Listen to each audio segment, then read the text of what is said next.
Let me ask you this. Sir. If I pulled a gun right now and stuck it to your forehead, what do you think's about to happen? What do you think's about to happen? I'm putting you in the position the victim was in. Yes, sir. You had all the authority and power, which you're not supposed to have over somebody. That's not for you. Yes, sir. The supreme being is supposed to have that power, not you. And if I put a gun, what do you think? The next moment, you can very well die. What do you think he thought? Same thing.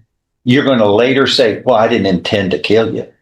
How does that take back the fear and what was going through their mind thinking, I'm about to end my life on this as a living person is about to end, and I don't have control. Somebody else has control over my life, which isn't supposed to happen. That's not the way we're supposed to live, is it? No, sir. That's the way you did it.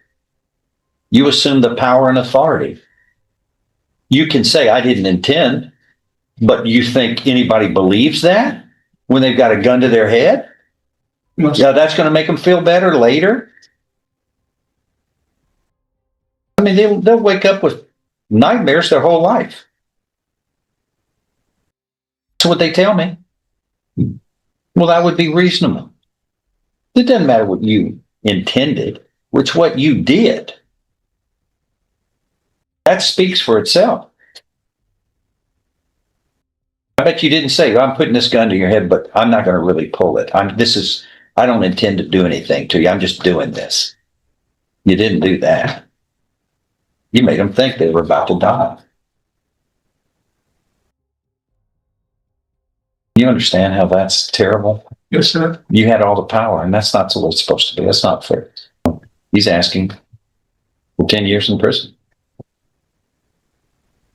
which isn't unfair. I bet you the victim kind of feels like, what am I supposed to do? I got to live with this my whole life. And he just gets 10 years. And then he's released. I'm the one that suffers my whole life. Okay. That seems awfully unfair. You're not supposed to put people in a position. But when you take out a gun and you point it at them and threaten them and say, what was taken from him here? What was taken from him?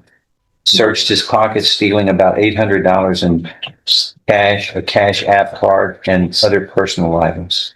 Good, Stephen.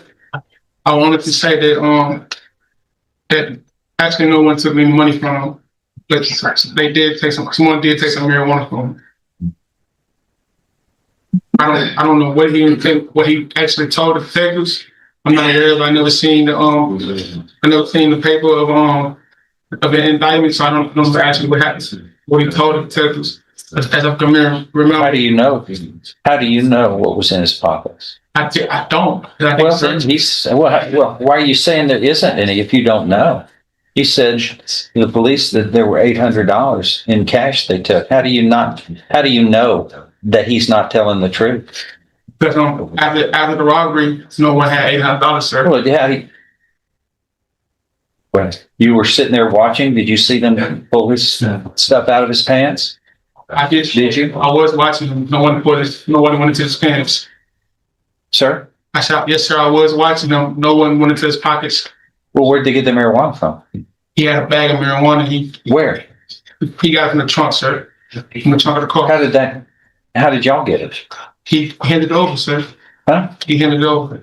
At gunpoint? That was actually before gunpoint. He was actually selling. Wait. So what did you take from him at gunpoint? That's what I'm saying. They actually didn't take nothing from him because they had an officer doing a patrol. No, you had the gun to them. Yes, sir. Well, what did you get from him? That's what I said. I told the you just pulled a gun to somebody who didn't have anything to give? Sir, what I told the probation officer when she came to see me, that when I pulled the gun to demand the money back. I had a police officer doing a patrol. Wait. What money back? The money from the gambling. The money that I cheated out of. I demanded it back. someone screamed and said the police right there. We turned around, we seen the police cruiser. Everybody left. Everybody took off running. No one never handed the money over. You put a gun to, what did you put it, to his head? What? No, sir, just in front of us. Like, What do you mean? at chest height. You mean to his chest? Yes, sir. Oh, okay. Well, that kills somebody, right? Yes, sir. Okay. And you were there to steal his money. To steal the money. To take it from him at gunpoint, right? Yes, sir. You don't see anything wrong with that? I do, sir. Okay. Anything else? No.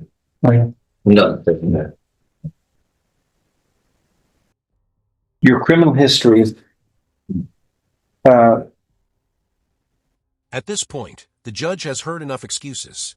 Notice how he shifts from the facts of the case to the impact of a crime, because in robbery cases, fear matters just as much as what was taken. The real damage isn't only the stolen cash, it's the trauma that can stay with victims for years. The question now is, do you think an 8-year sentence is fair? you had an unlawfully carrying a weapon charge in Harris County. That was dismissed. Sure. And then it looks like you have an evading arrest or detention of Class A misdemeanor pending over there, right? Yes, sir. Okay. Felonies, this is the only felony, correct? Yes, sir. Yeah, you can talk all day long about what your intent was, but you know, when somebody has a gun to their chest and there's nothing they can do, they're defenseless. You have all the power. They'll think of that their whole life.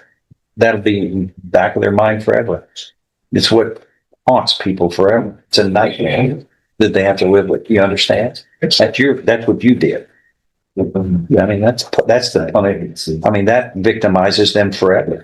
They just don't forget it. All right. Well, I'm going to find that you are pleading guilty voluntarily. You are mentally competent to do so. You understand and appreciate the consequences of pleading guilty.